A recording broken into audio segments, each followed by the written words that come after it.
tienes ardor de pecho, posiblemente tengas reflujo gástrico esofágico.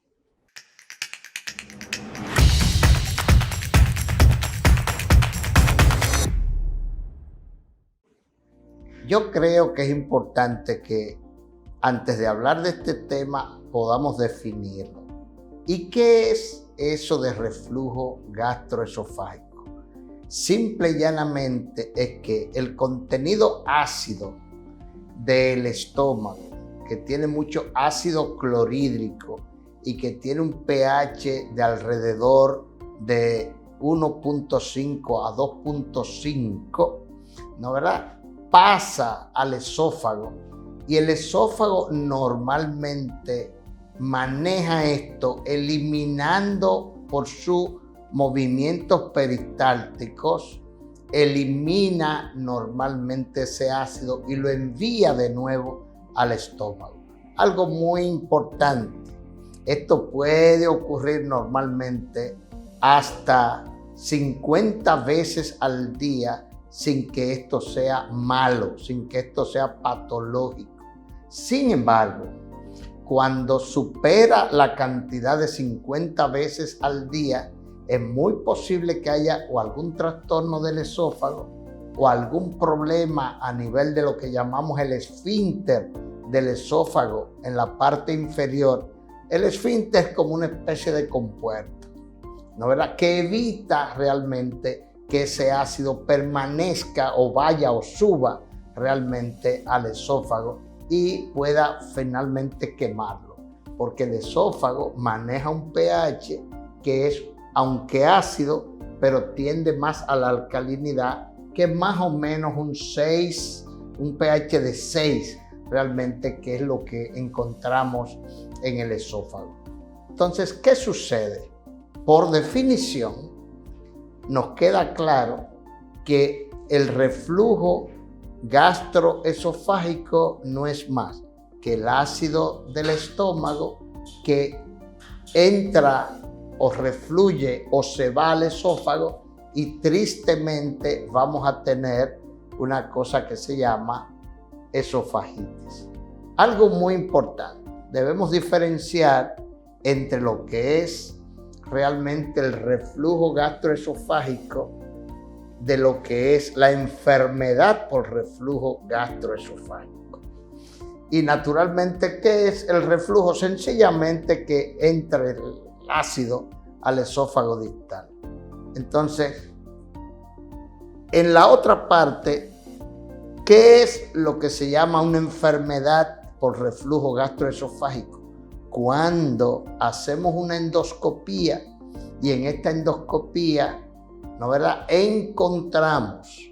cambios a nivel del esófago, y esos cambios a nivel del esófago pueden interpretarse como inflamación del esófago, de la parte que está más cerca del estómago. Naturalmente que esto entonces produce lo que se llama esofagitis, produce algunas erosiones, y algo muy importante, el paciente o la persona o el individuo va a tener, sin lugar a dudas, una serie de manifestaciones clínicas, o sea, de síntomas que van a ser atribuidos a lo que es el reflujo gastroesofágico de una parte, como es el caso del ardor de pecho, que ya te lo he mencionado cuando empezaba a hablarte de esta condición, y además de esto, pues puede tener eructos frecuentes o puede tener lo que se llama regurgitación. Entiéndase que además de que te arde el pecho, además de que eructas con frecuencia, vas a tener la repetición de lo que comiste hace un par de horas, y vas a tener entonces en la boca el sabor de lo que en definitiva debió estar en el estómago. Todo esto es debido a que, acompañando ese ácido, tú vas a encontrar algunos alimentos, y hay personas que se quejan mucho, y eso es parte del reflujo, de una cosa que se llama no tengo un buen sabor en la boca, tengo como una especie de sabor amargo. Y ese sabor amargo, conjuntamente con ese reflujo, acompañado de esa sensación de quemazón en el pecho, fundamentalmente, y los eructos, construyen lo que se llama el reflujo gastroesofágico. Pero ¿qué es importante? ¿Cuándo y de qué manera va a aparecer etiquetado lo que se llama la enfermedad que ya te he mencionado, la enfermedad por reflujo? Cuando hacemos una endoscopía, en esa endoscopía vamos a encontrar lo que se llaman cambios a nivel del esófago, en la parte que está más próxima al estómago, y entonces vamos a tener una esofagitis leve, una esofagitis moderada o una esofagitis severa. O será una esofagitis A o una esofagitis B o una esofagitis C o una esofagitis D, siguiendo lo que es la clasificación de Los Ángeles, que es donde se criterizó y se habló perfectamente de separar lo que es el reflujo de la enfermedad por reflujo. Cuando aparecen esos cambios endoscópicos, estamos hablando de enfermedad. Pero algo que debemos saber, porque es interesante a qué especialista acudir, ¿qué va a pasar? Que tú podrías, después que tienes mucho tiempo teniendo reflujo, te podría pasar que de momento tengas o una faringitis, o sea, inflamación a nivel de la faringe, o una amigdalitis, o que tengas una otitis, eso significa algún proceso infeccioso de los oídos, o que puedas tener una sinusitis, entiéndase, a nivel de la nariz, tú puedes llegar a tener acumulación de ácido que sube, se infecta y al final vienes con el proceso inflamatorio que se contamina con bacterias y esto va a producir una sinusitis. Pero además, en ocasiones ese ácido puede llegar y te irrita las cuerdas vocales y te produce la faringitis que te he comentado, y entonces pueden venir crisis de broncoespasmo y tienes lo que se llama tos. Y esa tos crónica que ocurre generalmente en las noches va a suceder que produce espasmos bronquiales, y esos espasmos naturalmente pueden llegar a tener lo que se llama un asma que no controlamos bien, y en ocasiones te puede pasar que ese asma que no controlamos bien, no importa qué tantos medicamentos le administramos, si no resolvemos el problema del reflujo, entonces puede venir hasta fibrosis pulmonar, y entonces las cosas se van complicando como consecuencia de ese reflujo.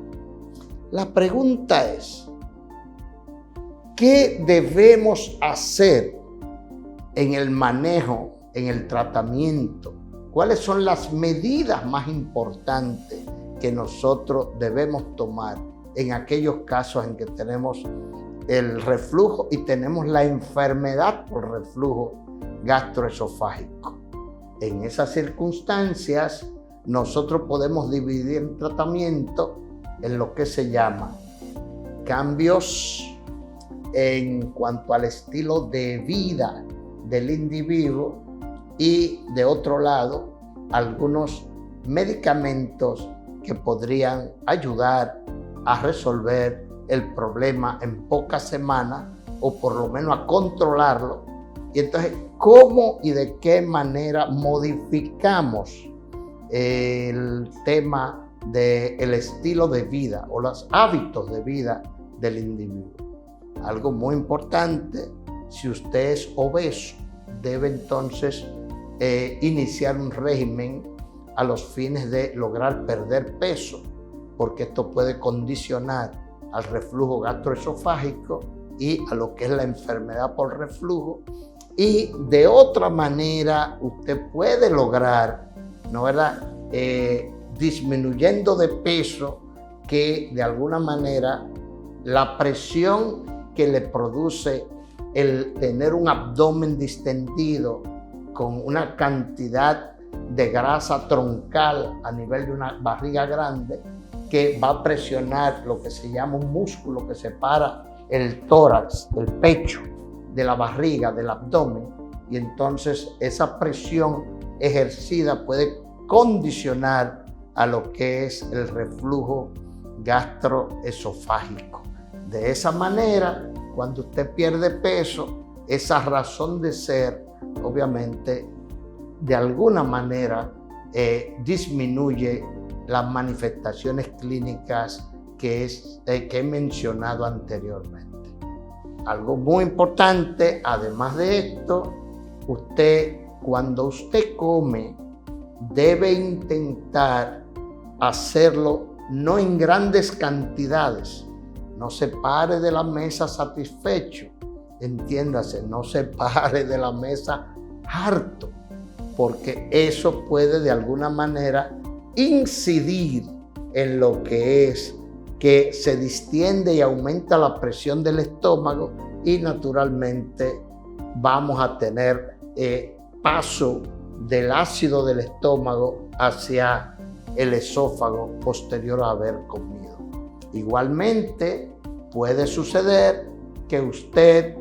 tenga necesariamente que intentar cenar 3 horas antes de irse a la cama. ¿Y por qué eso debe ser así? Porque si usted cena y se acuesta por un tema de la gravedad, lamentablemente usted va a tener entonces cantidad de comida más los defectos que usted tiene de debilidad de la compuerta del esfínter esofágico inferior y de los movimientos que expulsan o que empujan el ácido hacia el estómago. Usted va a tener en esas circunstancias un tema que lamentablemente se llama, va a disminuir la presión y va a aumentar las posibilidades de no conciliar el sueño, de no dormir adecuadamente. Otra cosa que es importante, usted debe intentar que si va a tomar café, trate de que ese café no use el café con nada añadido. Entiéndase,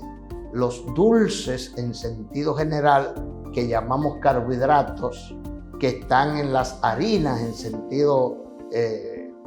claro, definido, y que esas harinas pueden venir en el pan blanco, en el bizcocho, en la pizza, en los espaguetis, en el tortellini, en el gnocchi, en los penne, etc. Todo eso va a disminuir el esfínter que ya he mencionado, y eso va a traer como consecuencia que usted tenga todas las molestias y todos los síntomas del reflujo, como ya hemos señalado innumerables veces en esta comunicación que tengo con ustedes. Pero más aún, ustedes van a tener que, para evitarlo, ustedes después de comer, no importa desayuno, almuerzo o cena, intenten siempre mantenerse parados mínimo 1 o 2 horas, para que por gravedad toda la comida pues obviamente sea digerida y sea mandada realmente a lo que es el intestino delgado a través de otra valvulita, pero en este caso que separa el estómago del intestino delgado, y a eso se llama píloro. Realmente eso es esa puertecita que une esas dos estructuras del tubo digestivo, y va a pasar entonces con tranquilidad, con comodidad, sin mayores problemas, el contenido ya digerido en el estómago, una parte digerida del estómago, que se va a ir obviamente al intestino delgado.